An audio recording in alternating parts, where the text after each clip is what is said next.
Molt bé. Continuem. Ja sabeu que això és com una marató, Després d'un ponent, un altre.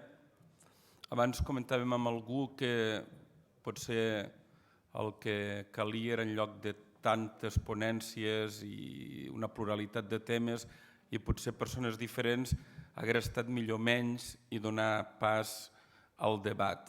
Amb un altre congrés ho farem perquè ara el que es tractava és una mica de llançar el peix a l'aigua. Bé, em plau per molts motius de presentar el següent ponent, el senyor Albert Manent i Segimon. Em plau per diversos motius, fa molt temps que el conec a través de les seves obres personalment. Ell, la seva mare, era de l'Aleixar i ell, alguns caps de setmana ve a l'Aleixar, al Mas de Segimon. Jo en soc rector, per tant, mira, m'agrada tenir-lo avui aquí i també per lo que miraré d'explicar d'una manera ràpida. Llicenciat en Dret i en Filologia Catalana, president de la Societat Onomàstica des del 92, és autor d'una gran abundància de bibliografia, des de l'Hoste del Vent de 1949 fins a darreres publicacions, director del Centre d'Història Contemporània de Catalunya del 2000 al 2004, sabeu que col·labora regularment a la premsa, juntament amb mossèn Josep Raventós va publicar el llibre sobre l'Església clandestina a Catalunya, que en gran part és un dels motius que avui el tinguem aquí. Ha treballat molts dietaris, li agrada molt de recollir d'alguna manera testimonis de molts dels nostres literats, dels nostres poetes, dels nostres polítics, de fer retrat per tal que en el futur en pugui quedar traça i ajudi. Ha treballat molt importantment, crec jo, les qüestions d'onomàstica i en podríem donar tot un reguitzell, però em sembla que el millor és donar-li la paraula i agrair-li que hagi acceptat de venir aquí amb nosaltres. Gràcies. Gràcies, mossèn Fuentes. Jo, com ha dit ell, vaig publicar fa 25 anys un llibre amb mossèn Josep Raventós, que l'he vist abans, sobre el culte clandestí durant la Guerra Civil i els intents de restabliment del culte. Aquell llibre, que no ha tingut cap contrarèplica important, ha estat molt poc conegut a la bibliografia espanyola. Jo suposo, desgraciadament, perquè és en català. I per això, com que jo vull que aquesta matèria tingui força difusió i em toca parlar d'un resum d'aquesta qüestió del meu llibre i també d'algunes diòcesis de la zona republicana, que no són Catalunya, faig la ponència en castellà esperant que a través de les actes que es publicaran en el Congrés arribin a España endins. El culto clandestino en la zona republicana. En abril de 1939, con el triunfo absoluto de los militares sublevados, encuadrados dentro del movimiento nacional, que se constituyó en un nuevo régimen dictatorial, la Iglesia Católica volvió a la normalidad pública y formal y se lo consideró en el bando de los vencedores.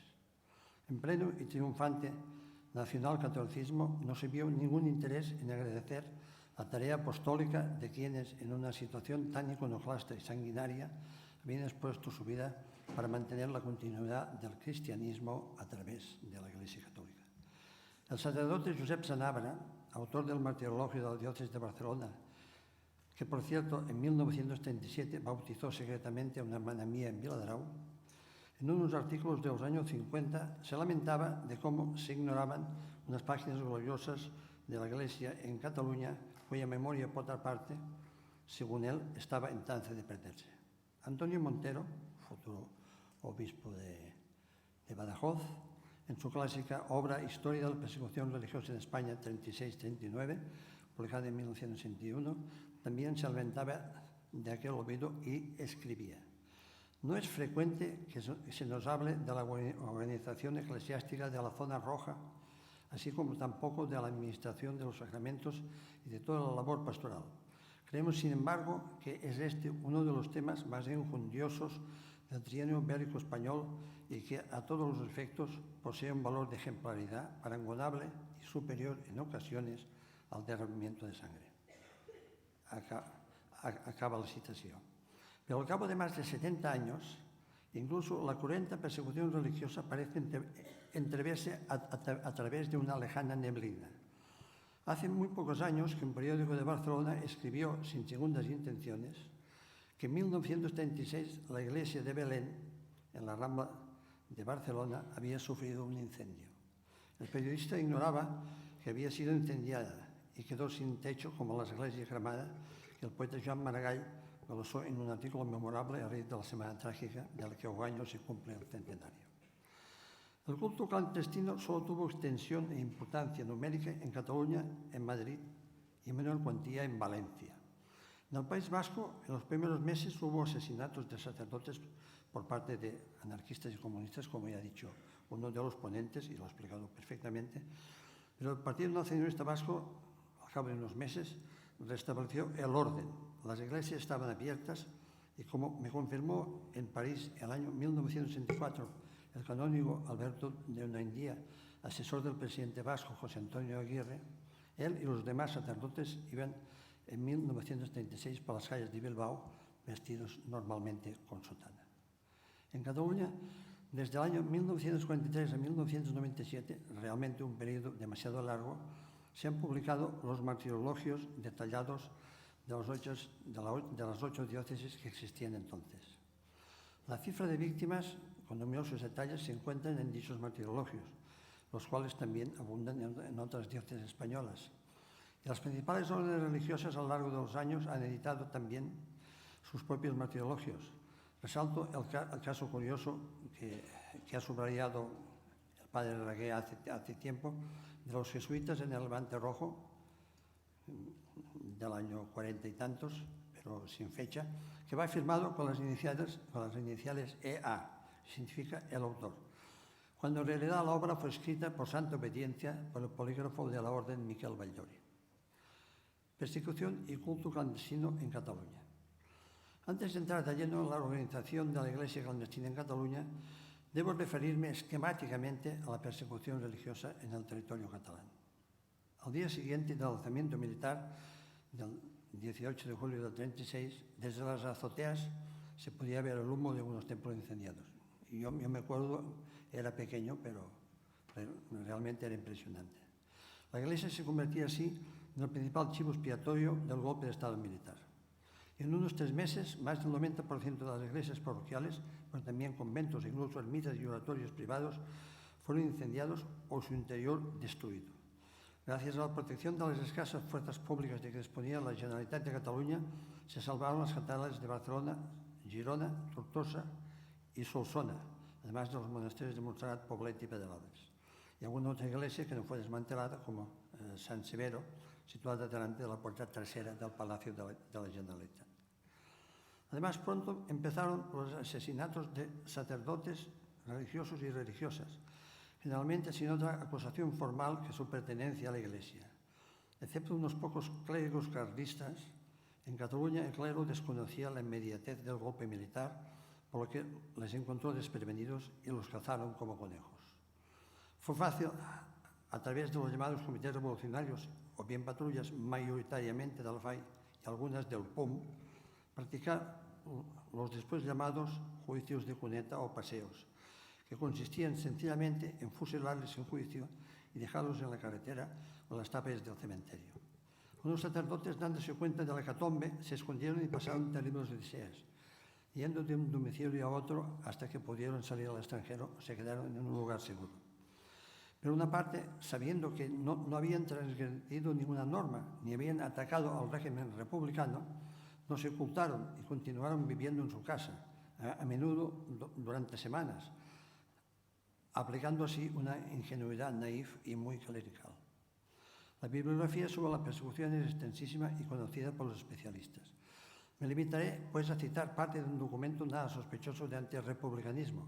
Se trata del informe que fue presentado en enero del 37 al gobierno de Lauro Caballero por el ministro Manuel de Irujo, como os he dicho, miembro del Partido Nacionalista Vasco y católico practicante. Afirma: todas las iglesias han sido cerradas al culto, el cual ha quedado total y absolutamente suspendido. Una gran parte de los templos de Cataluña se incendiaron. Todos los conventos han sido desalojados y suspendida la vida religiosa en los mismos. Sus edificios, objetos de culto y bienes de todas clases fueron incendiados, saqueados, ocupados o destruidos. Sacerdotes y religiosos han sido detenidos, sometidos a prisión y fusilados sin formación de causa por miles. Hechos que, si bien amenguados, continúan aún, no tan solo en la población rural, donde se les ha dado caza y muerte de manera salvaje, sino en las capitales. La opinión del mundo observa con extrañeza la conducta del gobierno de la República.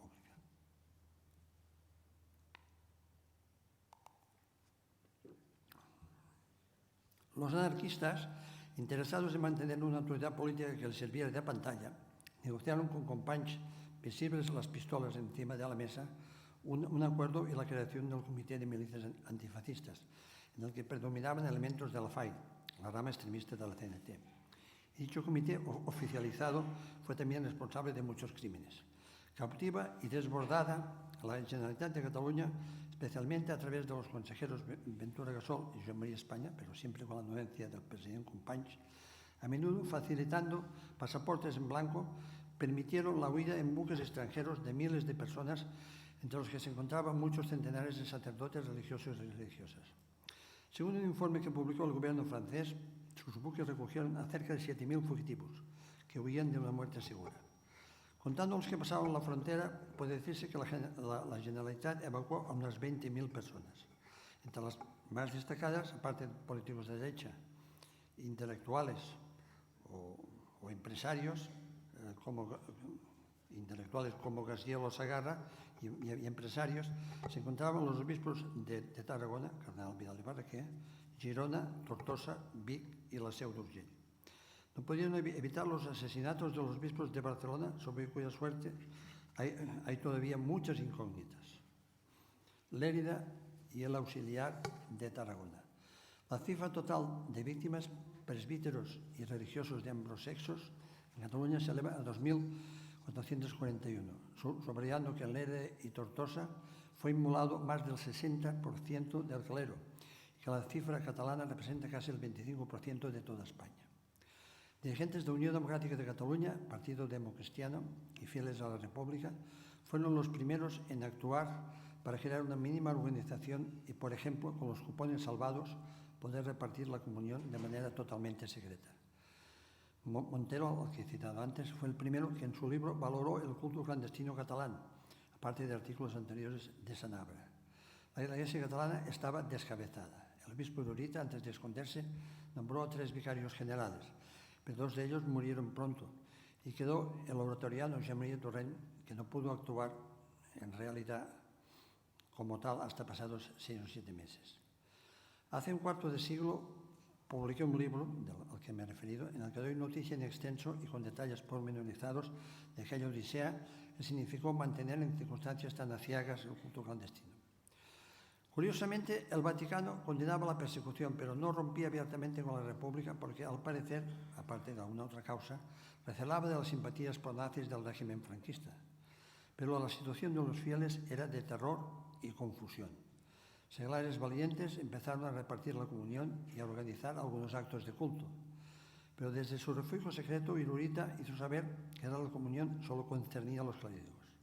El general Pacelli, ya en agosto, creo, de 1936, había hecho llegar a Barcelona unas normas que permitían la misa sin ornamentos, sin cáliz, etc. Pero muchas pequeñas comunidades catacumbarias desde el principio habían prescindido de las rigideces canónicas. Después de deambular por diversos domicilios, el único vicario general superviviente, Torrent, se afincó en casa del abogado Josep Vilardaga, desde donde pudo empezar a orientar a los grupos dispersos de fieles que no solo repartían la comunión si contaban con un sacerdote fugitivo, sino que rezaban el rosario, leían los evangelios, bautizaban e incluso bendecían algún matrimonio. Todos con fervor buscaban a Dios en la oscuridad de aquel tiempo trágico. Pero poco a poco el culto clandestino se fue extendiendo por casi todo el territorio catalán, excepto por los obispados de Lleida y Tortosa, tan castigados.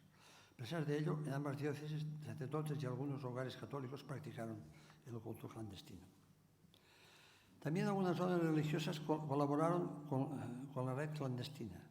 Los jesuitas fueron los más prácticos y eficientes. Incluso en sus viajes apostólicos, que a veces hacían acompañados de señoritas simulando que eran sus novias, llegaron a Tortosa, donde sorprendentemente el gobierno republicano había dejado en manos de un responsable de la orden el conocido Observatorio de l'Ebre, en el que se celebraban no solo misas, sino incluso ejercicios espirituales. Pero jamás llegaremos a saber del todo en qué pequeños pueblos un sacerdote fugitivo ofició algunas misas o dejó una pequeña comunidad. En Barcelona hay noticias contrastadas de las numerosas confesiones que a veces tenían lugar en la Plaza de Cataluña, paseando. Y también funcionaban ocultos obradores litúrgicos para preparar las hostias. Y también se conoce el lenguaje cifrado que utilizaban los que practicaban aquel culto de catacumbas. En las diócesis totalmente o parcialmente rurales, en cierto modo, fue más fácil vivir clandestinamente. Pero se dio el caso de que numerosos sacerdotes, sobre todo de Lérida y Tortosa, se refugiaron en Barcelona, donde el anonimato les protegía. Pero hasta la primavera del 37 se conocen numerosos casos de sacerdotes y religiosos fervorosos difusores del culto clandestino que fueron descubiertos y asesinados en cualquier diócesis.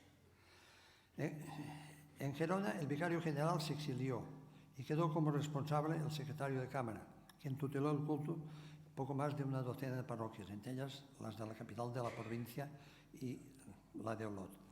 En Vic, el vicario general contaba con 3 o 4 sacerdotes como enlaces y autorizó a los seglares a distribuir la comunión.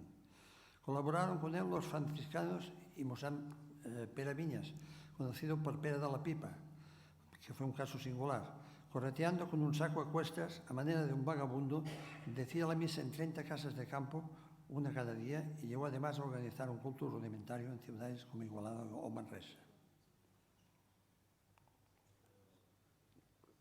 En Solsona se excavó en el bosque una gran cueva en la que cabían un centenar de personas y en la que había corredores de urgencia en caso de tener que huir. Según me contó el canónigo Jean María Llorens, alma del culto clandestino, en la gran cueva se oficiaban diariamente 4 misas. También había otras cuevas menores con la misma finalidad. En el obispado de Urgell, al faltar el obispo exilado, no hubo jerarquía conocida. Siendo eminentemente rural, no se organizó una red, pero hubo cultos dispersos en casas de campo. Como he dicho, en Tortosa y Lleida las masacres de sacerdotes impidieron la organización de un grupo central, aunque en Lleida 37 hermanas de la Caridad de Santana pudieron contar con algunos actos de culto. En algunas ciudades de la diócesis de Tarragona existieron centros de culto. En Valls, en Castellar Familia Montcunill, en Reus, en varios lugares cristianos, en Tarragona, donde unos 6 sacerdotes se movían para animar a los fieles comprometidos en las catacumbas. Incluso se reunían los seminaristas. Después de los sangrientos sucesos de mayo del 37, las diócesis más pequeñas del culto se fue expandiendo. Navidad había sido convertida por las autoridades en día laborable, pero en los hogares cristianos, donde se mantenía la llama de la fe, se celebró con fervor la fiesta. A principios de 1937, la persecución había remitido mucho, como puede verse, por ejemplo, a través del gráfico del martirologio barcelonés de Mossèn Sanabria. Por ello, el ministro Irujo presentó un memorándum al gobierno republicano para intentar normalizar el culto público. Entre tanto, Vidal y Barraquer pedía prudencia a los obispos catalanes exilados para que en sus declaraciones no agudizaran la situación de los católicos en la zona republicana. Los santos óleos de Barcelona llegaron de París y de Suiza, y el orfebre Ramón Suñer hizo cálices desmontables. Sanabria, por otra parte, cuenta que a mediados de 1937 desde Barcelona salían rutas misioneras y a veces celebraban la misa en plena naturaleza. En la cárcel de Barcelona había 4 galerías, la de los antifascistas, prisioneros después de los fets de mayo del año 37, o sea, FAI y también PUM, condenados desde mayo del 37, la de los considerados franquistas, en argot llamada de los caballeros, la de los delincuentes comunes y el monasterio, donde estaban recluidos centenares de sacerdotes y religiosos. Allí se decía misa todos los días, se rezaba el rosario o se oían completas. Las cárceles dependían de la Generalitat y eran un refugio seguro. En la cárcel de Gerona también hubo culto y en Tarragona estaban 2 buques prisión en los que celebraban misas y las fiestas religiosas. Uno de los que estuvo allí fue el futuro vicario general, doctor Rial. No hay que olvidar que desde el otoño del 36, General Vial y Barraquer, primero a través del doctor Vilabadal y después del escritor Maurici Serrahima, repartía los estipendios para los sacerdotes escondidos y que él recogía de diócesis o de fieles del extranjero. El Corpus del año 1937 fue medio solemne y al alcance del modelo se hizo más visible la procesión en el patio. Tassis, director general de instituciones penitenciarias de la Generalitat, en unas memorables memorias, Las personas dels altres, publicadas hace pocos años y que yo pude rescatar, elogió el carácter pacífico y ordenado de los presbíteros que estaban bajo su custodia. Se ha escrito que un cristianismo primitivo rebrotó en la clandestinidad. Desde mayo del 37, como es sabido, bajó mucho la influencia de los anarquistas y se consolidó un proceso de tolerancia religiosa. Irujo liberó a centenares de sacerdotes y religiosos que no estaban ni encausados. San Álvaro ha escrito que en aquel año se celebraban diariamente unas 2.000 misas en Barcelona, cifra que yo considero un poco exagerada, ciudad en la que también se habían refugiado sacerdotes de Aragón, Valencia y Madrid. Y se inició el intento republicano para rehacer las relaciones con la Santa Sede. En junio de 1937, el cardenal de Tarragona nombró a Salvador Rial, que había sido liberado de un barco de prisión en Tarragona, vicario general. Este montó una pequeña curia y activó el culto medio tolerado. En verano, Josep María Trias Pech, de Unión Democrática de Cataluña, después de conocer las opiniones de Irujo, del cardenal Vidal, de Roma y de Verdier, arzobispo de París, hizo un informe bastante favorable sobre la situación. En hojas multicopiadas o en algún caso en textos impresos, el vicario general Torrent daba instrucciones a los fieles e incluso se imprimieron el canon de la misa y el ritual de los sacramentos. El vicario general de Barcelona, por el mismo procedimiento, repartió breves pastorales. Se montó también en Barcelona un llamado consultorio bibliográfico, que en realidad era un centro de contacto para los sacerdotes para recibir las limosnas que llegaban del cardenal Vidal.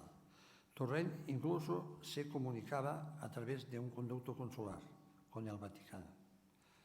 Habiéndose establecido en Barcelona el gobierno vasco, ya que Franco había ocupado todo Euskadi, en otoño del 37 se abrió la llamada Capilla Vasca, que era una especie de parroquia con libros sagramentales, los cuales se han recuperado hace 2 o 3 años y están en el archivo episcopal de Barcelona.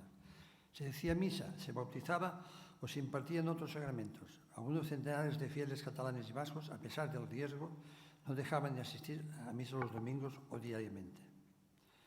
A finales del año 37, Irujo no cejó en su intento de abrir algunas iglesias ad experimentum, pero siempre encontró con la negativa de Torrent, quien lo comunicaba por carta al cardenal Pacelli, secretario de Estado del Vaticano.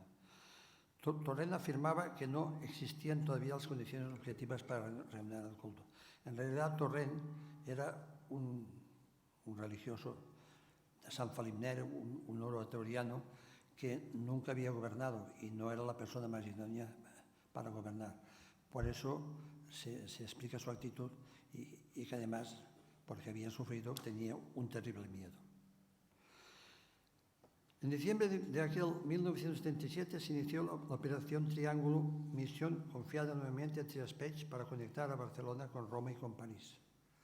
El enviado especial se entrevistó con Vidal, el nuncio en París, el general Verdier, quien mandó el informe catalán a Roma.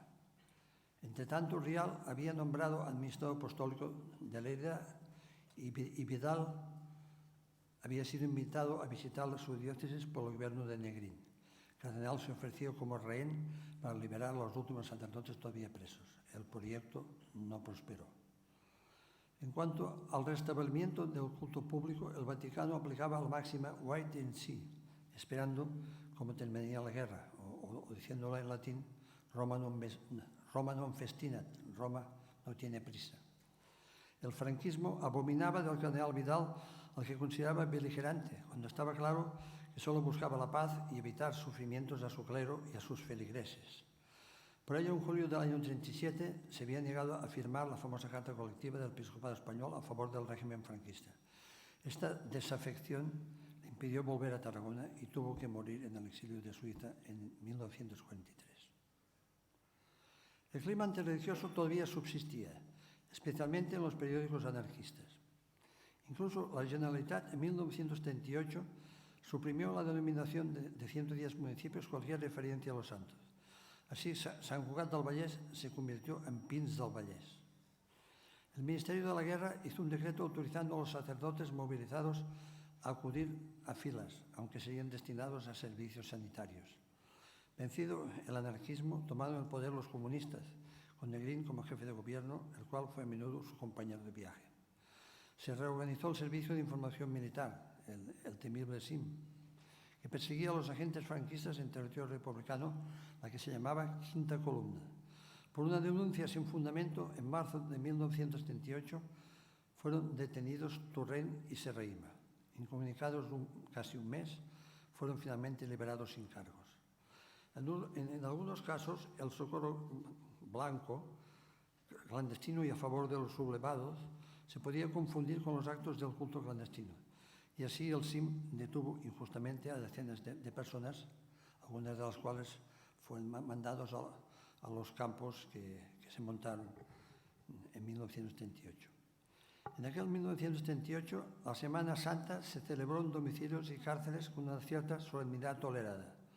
Irujo, a través de cartas, reclamaba con dureza abrir iglesias al culto. No tenía éxito. En diciembre de 1938, Negrín proclamó la libertad religiosa y creó el Comisariado de Cultos, cuyo responsable fue el doctor Bellido, católico practicante. Torrent se negaba a abrir las iglesias, especialmente por miedo y quizá también por un cierto radicalismo evangélico que desconfiaba de los políticos. Perdida por la República la batalla del Ebro, el obispo de Gerona había pedido por carta a Companys que se rindiera. Pero todavía en octubre del año 38, Rial fue a ver a Vidal y viajó a Roma con pasaporte diplomático republicano. Este viaje le valió ser detenido por los llamados nacionales en 1979 y puesto a disposición de un tribunal militar, juzgado y condenado. Además, el ejército franquista ocupó el Palacio Episcopal casi un año, el de Tarragona. Entre tanto, persistían las protestas del gobierno de Burgos contra el intento de normalizar el culto, lo que impidió que la Santa Sede nombrara a un administrador apostólico para Cataluña. En agosto de 1938 fueron ejecutados 57 ciudadanos en Barcelona bajo la acusación de pertenecer a la Quinta Columna. Entonces, no solo por eso, sino también por otras razones, como la invasión de competencias del Estado de nuestra Generalidad, dimitió y Azaña en sus memorias expresa su horror. Al final de la guerra hubo una discreta conferencia de vicarios generales de Cataluña. Pero en enero de 1939, reconquistada Barcelona el día 26, Torrent tuvo que presidir una misa multitudinaria en la Plaza de Cataluña, naturalmente usando solo el latín y el castellano. Y en marzo del mismo año se vio obligado, a petición escribida de las autoridades, a indicar en una nota oficial a todo el clero que solo usaran el castellano en la predicación.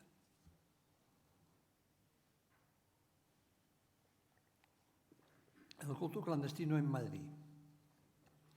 El obispo diocesano Leopoldo Ejogaray pudo escapar y se refugió en Vigo, desde donde mantuvo el contacto con altos cargos de su curia, que se habían refugiado en la Embajada de Noruega.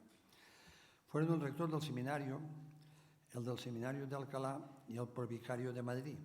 El provisor diocesano estaba asilado en el hospital francés y también contactó con su obispo. El director espiritual del seminario diocesano, José María García Leguera, futuro obispo de Valencia, fue un personaje clave en el culto catacumbario. Refugiado en la legación de Finlandia, esta fue asaltada y él internado en la cárcel. Pero en diciembre del año 36 fue puesto en libertad gracias a una gestión cerca del presidente de la República que hizo el hermano de García Leguera, quien era secretario de Fernando de los Ríos. embajador de la República en Londres y exministro socialista.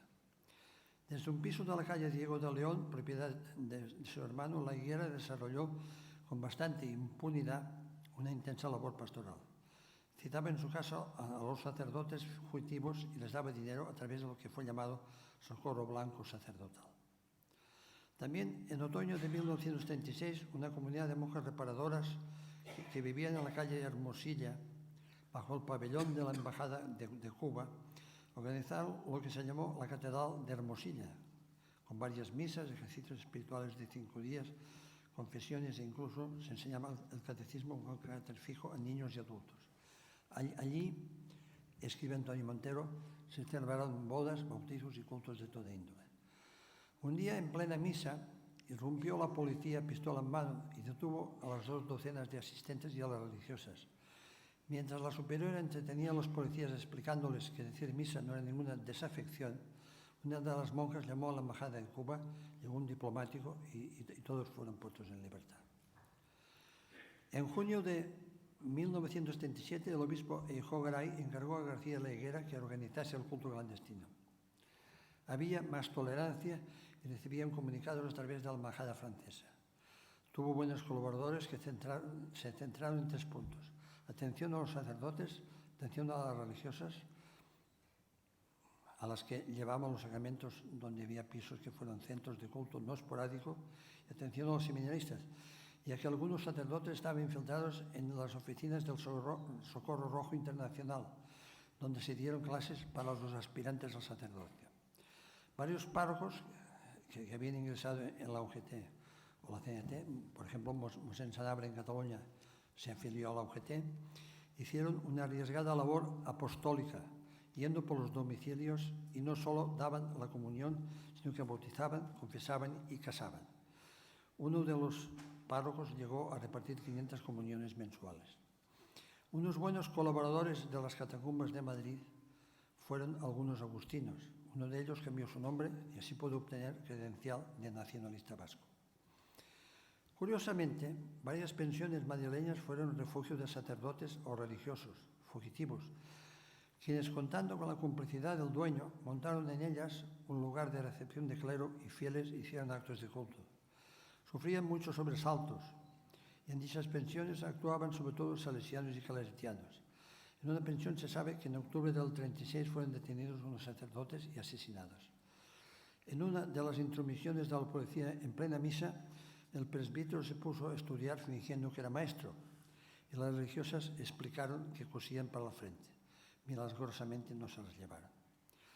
Los jóvenes de Acción Católica de una parroquia madrileña organizaron la ayuda económica al clero y el Jueves Santo, probablemente del 1937, montaron 10 monumentos en otros tantos domicilios particulares. Cabría añadir muchos otros casos de sacerdotes o religiosos que individualmente tenían ocultos lugares de culto y uno de ellos visitaba con frecuencia 170 hogares. Incluso un dominico llevó una intensa labor pastoral en la cárcel de Ventas, desde donde distribuía comuniones. En cambio, no hubo en Madrid, por lo que he investigado, contactos entre García de la Higuera u otros responsables del culto clandestino y las autoridades republicanas. Pero en contraste con Barcelona, tuvieron la protección de varias embajadas, desde donde se retransmitían mensajes al obispo refugiado en Vigo. Recordemos también, desde otra perspectiva, que en Barcelona hubo un ex jesuita, Joan Vila y Costa, que colaboró con la Generalitat de Cataluña, incluso dio alguna charla religiosa por radio, pero fue amenazado por la FAI. El sacerdote leridano José María Llorens y Ventura continuó en la ciudad, respetado por las autoridades autonómicas y locales, quizá porque era considerado un apóstol social, pero no intervino, que se sepa, en el culto clandestino. Ambos murieron en el exilio practicando el Evangelio y ejerciendo de sacerdotes. En Madrid una actitud parecida tuvieron el padre Leocadio Lobo, quien, partidario de la República, condenaba el levantamiento militar por Radio Madrid y defendía el restablecimiento del culto público. El canónigo electoral de Córdoba, José Manuel Gallegos Rocafull, perseguido en Madrid, estuvo hasta 1978 en Bruselas y en París, trabajando por una paz posible y condenando la revuelta militar. En 1978 se fue a Barcelona, desde donde daba clases en la universidad y mantuvo entrevistas con el presidente vasco, José Antonio Aguirre, y con Unión Democrática de Cataluña. En su admirable libro La pequeña Grey, Testimonios religiosos sobre la Guerra Civil Española, publicado en Barcelona en el año 37, en el año 2007, expone su pensamiento, sus viajes y admira el culto clandestino que conoció en Barcelona, aunque por lo que dice desconocía el que existía en Madrid. En 1939 tuvo que exiliarse y murió en México, donde publicó la primera edición de sus memorias, que han sido reeditadas gracias a la intervención del padre Hilario Regué. El culto clandestino en Valencia. Ja s'acaba, Queden 5 minuts. En farem 3. El obispo Prudencio Melo se refugió en Burgos y su vicario general fue asesinado. Pero Melo tuvo noticias que a través del consulado de Haití, el provincial de los jesuitas de Cataluña mantenía contactos con el padre Juan Pastor, oculto en la capital. Le nombró vicario general. Refugiado en una clínica, montó un pequeño consejo curial, mandó circulares secretas a su clero y tuvo una modesta organización de culto clandestino muy parecido a la de Madrid. Un grupo de sacerdotes atendía a los fieles en capillas disimuladas de carácter fijo, según precisa Montero. Hubo especialmente las 3 llamadas, especialmente capillas, por la intensidad de su culto, pero en otros domicilios particulares también se administraban los sacramentos. Un agustino, en la segunda mitad de la guerra, se disfrazó de vendedor ambulante y así ejercía su ministerio con cierta tranquilidad. Un equipo de sacerdotes valencianos hacía incursiones en pueblos cercanos a la capital y hasta Valencia llegó la brigada volante, entre comillas, de los jesuitas catalanes. La iglesia de Catacumbas contó igualmente con la colaboración de algunas órdenes religiosas femeninas. A través de Montero se puede seguir la presencia del culto catacumbario, aunque muy testimonial, en la diócesis de Santander, donde tuvo más relieve, Málaga, Alicante, Orihuela, Almería, Cuenca, Toledo y Menorca. Moltes gràcies.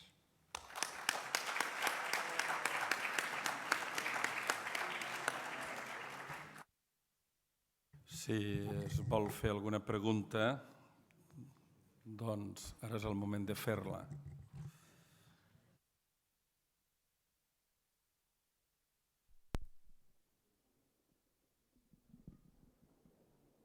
Sí, sobre el culte clandestí i la capella basca. I és que jo volia fer una pregunta perquè tinc una carta del senyor Joan Maria Trias Peig que l'adreça al provincial dels Caputxins que estava a Marsella. La carta entra a través del senyor Batista Roca Cavall, que li porta mà, en la qual es demana i es diu a veure si podrien ell intervenir a través del ministre general que fes entrar capellans bascos, cita 2 noms, per la capella i per atendre els catòlics bascos que no tenen assistència religiosa. És una cosa curiosa.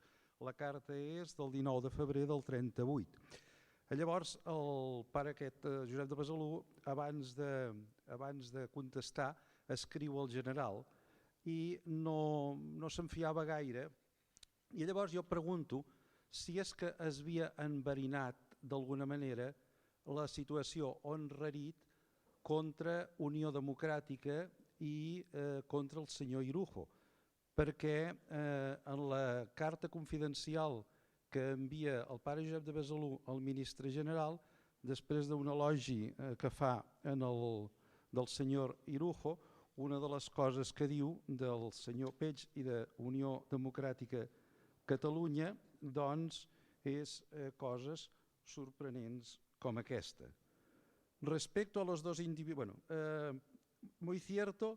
por muy cierto que sea el catolicismo del señor Trías y de los pertenecientes a su grupo político, Unión Democrática Cataluña, como lo es el señor Irujo, y de los vascos en general, resulta, sin embargo, muy discutible desde el punto de vista católico su acierto en la actuación política en la que tiene de reconocimiento, atención, fidelidad y lealtad al gobierno republicano marxista, aliado de Rusia y del marxismo internacional. Por esta razón, etc. etc. Jo pregunto, algú es devia dedicar a enverinar aquesta situació? Home, el cas d'Unió Democràtica és un cas paral·lel al Partit Nacionalista Basc, amb la diferència que el Partit Nacionalista Basc va poder dominar al cap d'uns mesos la situació, i Unió Democràtica doncs, tenia un sol diputat al Parlament i esclar, doncs, era una minoria. I tant Irujo, que estava en bones relacions amb Unió Democràtica,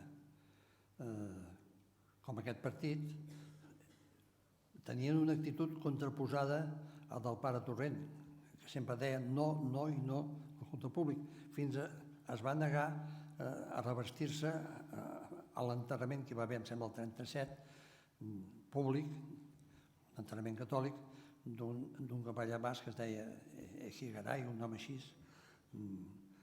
per la ciutat de Barcelona. O sigui que no és que s'enverinés el 38, és que ja estava enverinat des del 36. Vaja, em sembla, no?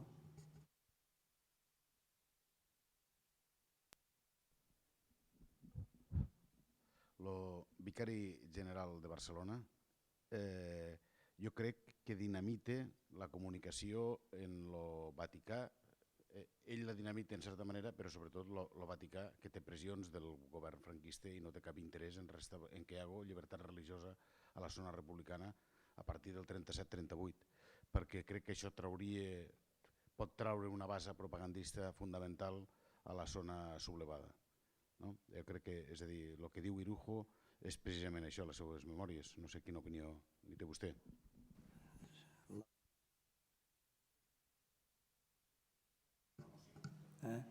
Però sí, jo crec que la persona que s'oposa més al culte públic és el pare Torrent.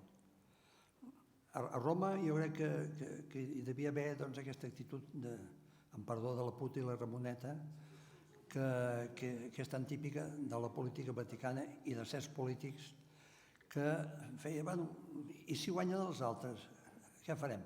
El cardenal Vidal de Barraquer, doncs, que es mantingui fora, que ho feia consciència, vull dir, que no era un ninot del Vaticà, però ell ho comunicava tot, realment el dia que es publiqui tota la correspondència serà impressionant, l'ha començat el pare Reguer, però veig que encara no l'ha continuada.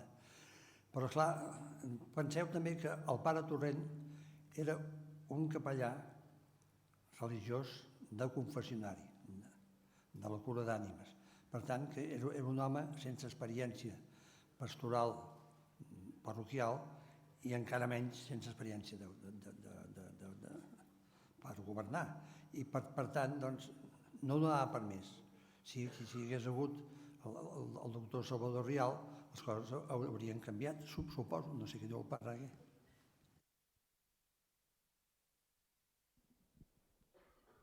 Albert Manent, soc basco, gràcies. És un antic funcionari meu, Sí, però ara ja no, estem jubilats. Bueno, gràcies per la seva dissertació, m'ha agradat molt.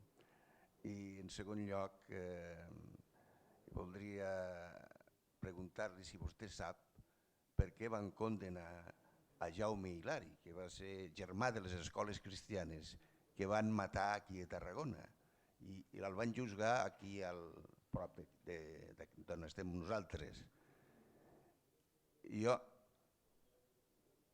La pregunta és si vostè sap per què el van condenar. Per què el van condenar? El Jaume Hilari, perquè van condemnar a tants capellans i els van afusellar, purament perquè eren capellans, perquè aquest home no havia fet res de mal. Era sord. Era un infeliç, en el millor sentit de la paraula. Era sord. Però és l'odi antireligiós que en aquest cas mana i per això l'afusellen. I vostè sap, qui va ordenar? Home, això. Jo no sóc especialista en les causes de beatificacions. Aquí s'hauria de preguntar i mirar-ho, no. Jo suposo que va ser el Tribunal Popular. El Tribunal Popular de Tarragona. Sí, sí.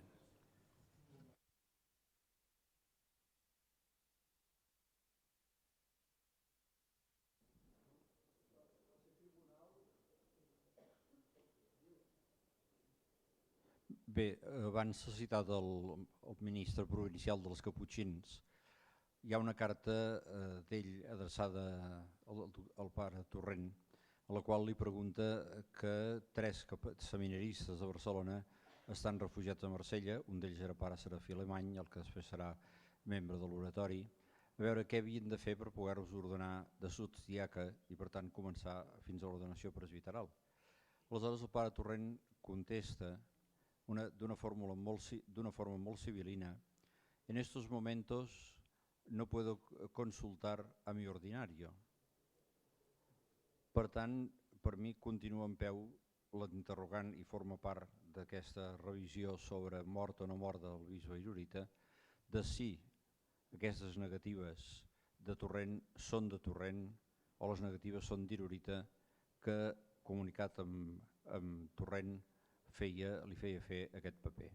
Perquè la presència del matrimoni Vilardaga al costat de Torrent era d'un altre signe. El senyor Vilardaga i la seva família estaven molt propers a postures més transigents i m'estranya molt que no haguessin pogut ajudar a prendre altres decisions. Continuo pensant que és un dels arguments per demostrar que el bisbe Irurita, des d'un amagatall que de moment encara no trobem on és, continuava dirigint la diòcesi de Barcelona. És una hipòtesi tan arriscada com suggerent, no? Home, una sembada que m'ha fet aquesta pregunta, sé que ha descobert, no sé si el 37 o el 38, amb un fitxer del castell de Montjuïc, presó militar, hi figura el senyor Manuel Irurita, el 37 o el 38? El 37. Jo crec que... Segona meitat del 37, per tant, després del 16 de maig. Després del 16 de maig, per tant, doncs era viu, no? Aquest serà un dels misteris més importants que tenim en aquest segle després de la Santíssima Trinitat, no? Què va passar amb la mort del bisbe Irurita, si és que el van matar o que va morir fora, etc. Això el pare que en sap molt també. Jo crec que sí que al principi va donar ordres com aquesta, que només podien el bisbe Irurita, des del seu amagatall, no? Que era a casa del senyor Tort, que no podien donar la comunió només als capellans. Ell era un integrista, era un home de les regles canòniques. No? A partir de la seva detenció al desembre del 37, del 36, continua tenint influència damunt del vicari general. I jo és una pregunta que no puc contestar. Possiblement durant uns mesos sí, però a través de qui? De la família Vilardaga no. Del ROF, que era el que feia d'enllaç amb el consolat suís, és que no... Tant de bo ho poguéssim aclarir, però és possible. Perquè ell era molt imperatiu. I l'altre, com que era un religiós sense esperit de govern, doncs feia un cas absolut del bisbe. Jo voldria subratllar del que ha dit el senyor Albert Manent, la importància dels fets de maig. Sovint es parla d'una forma massa uniforme tant de la persecució com del culte clandestí, com si hagués estat igual els 3 anys. I hi ha aquest fet crucial, que és els fets de maig, quan es posen fora de combat els anarquistes. Aleshores, el pare Torrent és comprensible que per moltes seguretats que li donés a l'Irujo i també al Negrín, estaven molt escaldats a les coses terribles que havien passat i feia poc, no s'ho acaben de creure. Però en aquells moments realment Negrín tenia tota l'autoritat i tota la força i ell vol que no passi res als sacerdots. Hi ha una enxampada de la 5a columna perquè el Negrín amb el CIM, aquest servei d'informació militar, inspirat amb la policia soviètica, que se'ls va muntar les txeques, realment van desmantellar la 5a columna i l'espionatge. Però d'altra banda, ell vol normalitzar les relacions amb el Vaticà i normalitzar el culte. Negrín és el primer que vol que es tornin a obrir esglésies. Irujo ha fracassat. Irujo fracassa amb Vidal i Barraquer, fracassa amb Torrent, i en canvi hi haurà moltes més possibilitats d'entendre's amb Negrín i més que el Partit Nacionalista Basc amb Acció Nacionalista Basca. I així és com faran el decret de creació de comissariat de cultes, que és del 8 de desembre del 38, la guerra ja està dada, anava a dir beneïda, però la paraula és ambigua, no? I per tant, quan el doctor Bellido Golferix, catòlic d'Acció Catalana, accepta de ser comissari de cultes perquè li demana com un favor al Negrín, que tots dos eren fisiòlegs eminents, doncs és com un servei com a catòlic perquè convé que no sigui Franco qui restableixi el culte a Barcelona. Hi ha un acudit a l'Esquella de la Torratxa, que és una gran font d'informació, que és, fins als fets de maig, a l'Esquella de la Torratxa, que hi ha un humor sobre la guerra molt interessant, fins als fets de maig, a la revista La Porta, el sindicat de dibuixants, que fins als fets de maig està dominat per la CNT, i després ja és la UGT. I aleshores, el juliol del 37 fan un número extraordinari amb el títol de Tal dia farà un any, que fan un balanç d'un any de guerra, i allà hi ha uns atacs terribles en forma d'acudits contra la persecució religiosa. Per exemple, uns que es miren la Sagrada Família i diu «I aquesta església per què no la van cremar?» Diu «És que no estava acabada». I un que la Rabassada, que era un dels llocs on deixaven els cadàvers, tradicionalment era un lloc d'anar a fer costellades els diumenges, no? I es veu una parella que estan allà entre els pins, estan mirant uns esquelets, i diu, aquí es veu que hi van fer una costellada. I un que diu, perquè n'hi havia que, per evitar que els busquessin, estaven amagats a Barcelona i posaven la seva esquela mortuòria als diaris. I diu, senyor tal, pensava que havia mort, vaig llegir la seva esquela. Diu, és que vaig estar molt greu. I després hi ha, en forma com de catecisme, de preguntes i respostes, com una crònica del que ha estat aquella revolució anarquista. I allà és on surt un cap de patrulla que arriba al comitè i explica el que ha fet. Hi ha la frase famosa de hem mort tots els capellans, tots els que feien cara de capellans i tots els que semblava que feien cara de capellans. I no en aquest mateix número, sinó poc després, n'hi ha un dibuix a tota pàgina que es veu les Rambles, amb els seus plàtans característics, i una doble filera entre els plàtans de guàrdies d'assalt, els que havia portat el Negrín per restablir. Vaja, quan van arribar els guàrdies d'assalt ja estava pràcticament dominada la situació, però van acabar de consolidar. I aquests seran la força d'ordre públic. Llavors és l'ordre públic garantit pels guàrdies d'assalt. I pel mig de les Rambles desfilen burgesos, senyors i senyores amb sombrero, fins una mainadera que empeny un cotxet amb una criatura i uns nens també amb sombreret. Així és com en aquells primers mesos la gent no s'atrevia a anar amb corbata pel carrer perquè no el prenguessin per burgès. A Madrid es va fer famós un anunci d'una sombrereria després del 39 que deia «Los rojos no usaven sombrero». Per tant, correu a comprar un sombrero perquè no es prenguin per rojos. I aleshores això és la burgesia que pot passejar tranquil·la per les Rambles. I el text de l'acudit és la Generalitat reviscolada.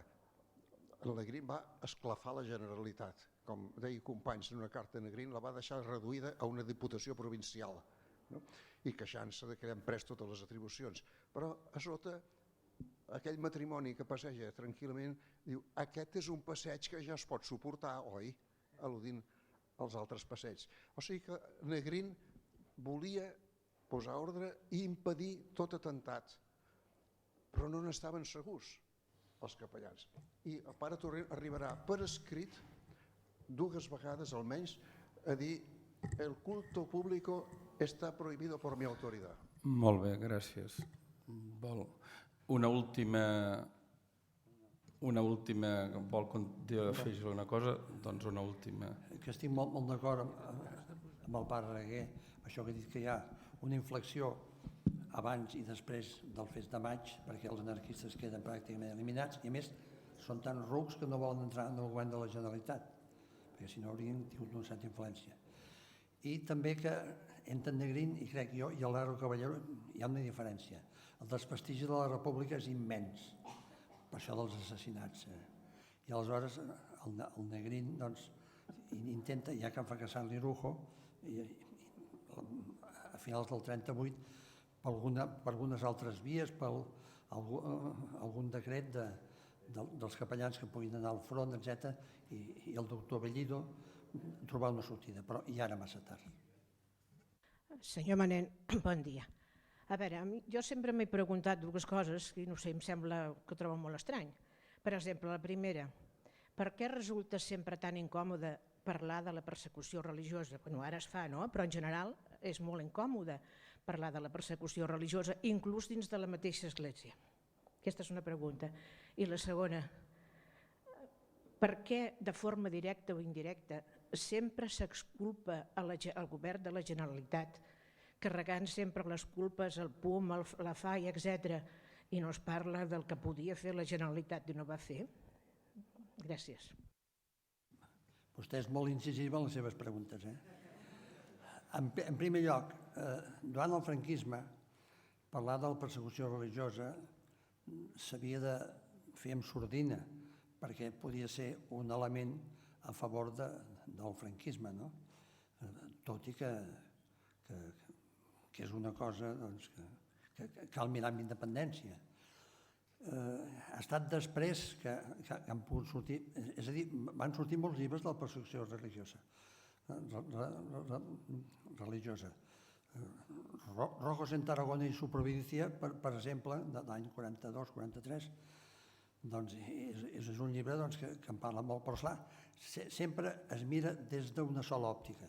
I els llibres que hem procurat fer alguns, mossèn Bada, el Pare Reguer, jo mateix, etc., és des d'una òptica no partidista i no sectària. I ara sí que se'n comença, perquè fins es fan llibres de divulgació i se'n parla. Ara bé, ara també hi ha alguns bisbes espanyols que volen posar l'accent en la persecució religiosa i no volen canonitzar laics i només estan canonitzant gent víctima de la persecució religiosa. La Generalitat, home, sí que hi ha moltes culpes, però són difícils d'avaluar amb un centímetre o amb un metre, no? Vull dir, el fet que sortissin cap a 20.000 persones. En Benet sempre deia, el Josep Benet, diu, de l'altra banda, des de Galícia, no va sortir cap vaixell amb republicans per enviar-los a l'exili. Des d'aquí van sortir molts, ja he dit que de vaixells francesos prop de 100.000 persones, no? Potser no van fer prou, segurament, però és que era una situació límit, el govern estava desbordat, la força revolucionària era al carrer, vull dir, hi havia una eufòria sanguinària i iconoclasta. Jo crec que segurament no van fer prou, però jo crec que hem de reivindicar sempre les figures del Consell d'Espanya, que se'n va haver d'anar al setembre del 36 amenaçat per la FAI, i de Ventura Gassol, que li van fer una parada per assassinar-lo, i el company li va dir, vés-te'n Ventura. I se'n va anar amb una camioneta de guardamobles a l'aeroport del Prat, i allà una avioneta que pilotava el famós Canudes el va portar fins a França. En Companys ho sabia, ara s'ha descobert que al canal Vidal i Barraquer hi ha una ordre escrita del president Companys dient que el salvin. Sí que té culpa, però no en té tantes com gent nostra, o no cal dir els franquistes, li han volgut carregar. Què hauria passat si hi hagués un altre president? No ho sabem. Molt bé, doncs agraïm al senyor Albert Manent per la seva ponència i ens preparem, em sembla ja, per la darrera d'aquest matí. Que això, que sigui la darrera, dic el mateix que ahir, no vol dir ja que, com que estem ja una mica cansats, sigui menys important, sinó que escoltarem